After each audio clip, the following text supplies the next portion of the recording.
할렐루야. 오늘도 복된 하나님의 말씀은 야고보서 3장 13절부터 4장 10절까지입니다. 우리가 야고보서에 대해서 가지고 있던 어떤 고정관념 같은 거 이게 많이 좀 깨지고 있나요? 사실은 우리가 성경 자체를 읽기보다는 성경에 관한 이야기를 읽거나 듣는 경우가 많고요. 그럴 때 자칫 잘못하면은 성경 자체를 완전히 오해하는 그런 안경이 우리에게 씌워질 우려가 있죠. 야고보서도 그런 경우 중에 하나예요. 우리가 앞에 부분 1장, 2장 그리고 3장 12절까지 읽었던 내용의 가장 중심 컨셉이 뭐였나요? 하나님의 복음에 대한 믿음, 그 믿음을 따라서 행동하고 그 믿음을 따라서 말하고 믿음에 어긋난 믿음과 배치되는 말을 우리 입에서 끊어버리는 것, 그리고 참고 그 거룩한 복음에 담긴 약속이 실현될 때까지 인내하는 삶, 그게 믿음의 삶이다. 야고보가 그런 가르침을 주고 있었어요. 오늘 읽은 것도 그런 가르침의 연장선상에 있어요.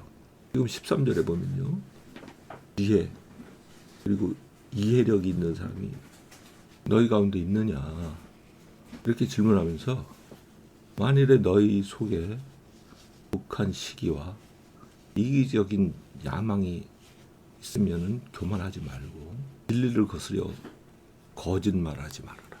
이거 누구를 대해서 무슨 뜻으로 이야기한 걸까 생각을 해봐야 돼요.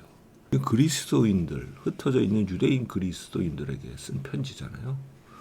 근데 이 사람들 가운데 독한 시기가 있다? 이게 무슨 얘기예요? 독한 시기라고 번역된 이 말은요, 원래 독한 열심, 그 단어예요. 열심. 그 열심 하면은 우리는 그냥 열정을 다해서 뭐 하는 거 이런 생각을 하지만요, 이 유대인들의 언어 속의 열심이라는 거는 구약 성경에 나오는 비느하스의 열심을 떠올리게 되어 있어요. 하나님을 향한 열심. 비느하스가 하나님을 향한 열심으로 무슨 일을 했느냐? 모압 여자와 함께 자기 장막으로 들어가서 동침하던 그 남자와 그 여자를 창으로 꿰어서 그 자리에서 죽여버렸어요. 그러자 하나님 여호와께로부터 온 역병이 멈추는 사건이 발생을 했죠. 하나님을 위해서 하나님을 거역하는 자들을 죽이는, 그것이 유대인들의 관념 속에 있는 열심이에요. 그 당시 유대인들에게 일반적으로 퍼져 있던 그런 하나님을 향한 열심이 어떤 형태로 나타났느냐? 유대 민족을 억압하고 나중에는 결국 그 예루살렘 성전을 파괴하죠. 물론 이 편지가 쓰일 당시는 아직 그 사건이 일어나지 않았지만은 어쨌든 우상 숭배를 전 세계에 퍼뜨린 이 로마를 처단하고 로마를 멸망시켜야 된다라는 그런 형태로 나타났고요. 그것에 제일 앞장섰던 사람들이 열심당원들이에요. 그 열심당원들에게 사용된 그 단어, 그 동일한 단어를 여기 지금 시기라고 번역한 거거든요. 그래서 사실은 이 번역이 약간 정확하지 않아요. 즉 하나님을 위해서 하나님을 향한 열심을 품고 우상 숭배 국가인 로마를 멸망시키자. 그런 사상이 나중에 AD 66년에 유대 로마 전쟁으로 결국은 나타나게 되었죠. 이런 열심, 독한 열심, 그런 생각이 유대인 그리스도인들 가운데도 상당히 넓게 퍼져 있었던 것 같아요. 그 부분을 지금 야고보가 이야기하고 있는 거예요. 그건 하나님께로부터 온 지혜가 아니다. 하나님께로부터 온 사상이 아니다. 지금 그 경고를 하고 있는 거죠. 그것은 땅에서 온 그런 사상이고 마귀적인 그런 사상이다.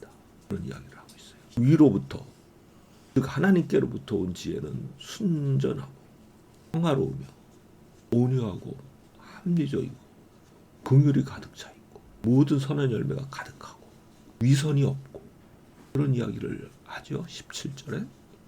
이거와 당시 하나님을 향한 열심이라고 생각하면서 로마인들에게 증오심을 가지고 움직이던 그런 열심당원, 그리고 그들에게 말하자면 사상적으로 영향을 받은 그런 사람들이 유대인 가운데 많이 퍼져 있었던 거죠. 그 열심을 품었던 사람들이 바울을 그렇게 핍박했던 거고요.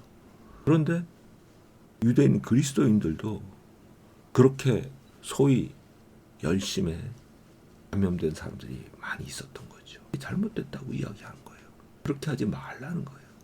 그 결과는 당연하죠. 싸움이고 결국에는 마지막에 유대 민족의 거의 멸절, 즉 예루살렘에 있던 유대 민족의 멸절을 가져오는 그런 참혹한 결말을 맞이했죠.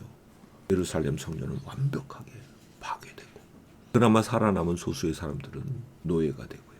지금 이 이야기를 계속해서 4장 7절에 이렇게 이야기하죠. 하나님을 순복하고 마귀를 대적하라. 왜냐하면 너희를 피하리라. 여기서 마귀를 대적한다라는 게 뭘까? 이는 잘못된 사상으로 너희를 잠식해 들어오는 사악한 사상의 배후에 있는 악한 영을 대적하라. 즉 마귀가요 와서 마치 악한 짐승이 사람을 잡아먹듯 그렇게 하는 거 아니에요. 사상을 오염시키고요. 사상을 잘못되게 만들어요. 그 마귀를 대적하라는 거예요. 정신을 차리고 하나님께 가까이 하라. 하나님의 지혜로 온유하고 순전하고 아름답고 긍휼이 가득한 그 하나님의 지혜로 체험받는 자로 살아가야 된다. 그리고 나중에 5장 7절부터 11절까지 이야기를 계속하고 있지만요. 믿음으로 인내하라는 거예요. 그러면 결국 인내의 결실을 보았던 욥처럼 너희가 인내의 결실을 볼 테니까 하나님을 바라보면서 인내하라. 그런 열심당의 사상의 영향을 받고 휩쓸리지 말아라. 여기까지 읽으면 예수님의 말씀이 생각이 나죠. 예수께서 예루살렘이 군대에 포위되는 것을 보거든 너희는 산으로 도망해라. 예루살렘에서 멀리 떠나라는 거예요. 그래서 실제로 로마가 예루살렘을 멸망시킬 때 당시 그리스도인들은 한 사람도 죽지 않고 모두 산으로 사해 동편 쪽에 있는 산으로 도망을 해서 다 목숨을 건졌다고도 하죠. 하나님의 방식은 누구를 죽이고 증오하는 방식이 아니다. 그걸 야고보가 오늘 주신 거죠. 우리가 악한 것에 대해서 저항하고 목소리를 낼 수 있어요. 그러나 우리도 동일한 증오로 죽이겠다고 하는 마음으로 살아가는 것, 그건 하나님의 방법이 아니다. 우리가 알 수가 있죠. 저도 이 말씀을 읽으면서 오늘 반성을 하기도. 그런 미움과 증오가 결국은 실제로 오늘날 현실의 삶에서 일하시는 하나님께 대한 불신의 표현이기도 하기 때문에 그래요. 오늘 주께서는 살아계시고 이 땅에서 통치하시는 분이심을 믿고 오늘도 그분을 바라며 기도하며 흔들림 없는 믿음으로 우리 인내의 결실을 반드시 보는 말씀대로 이루어지는 아름다운 날을 보기를 기대하며 복된 하루 보내기를 바랍니다. 아멘.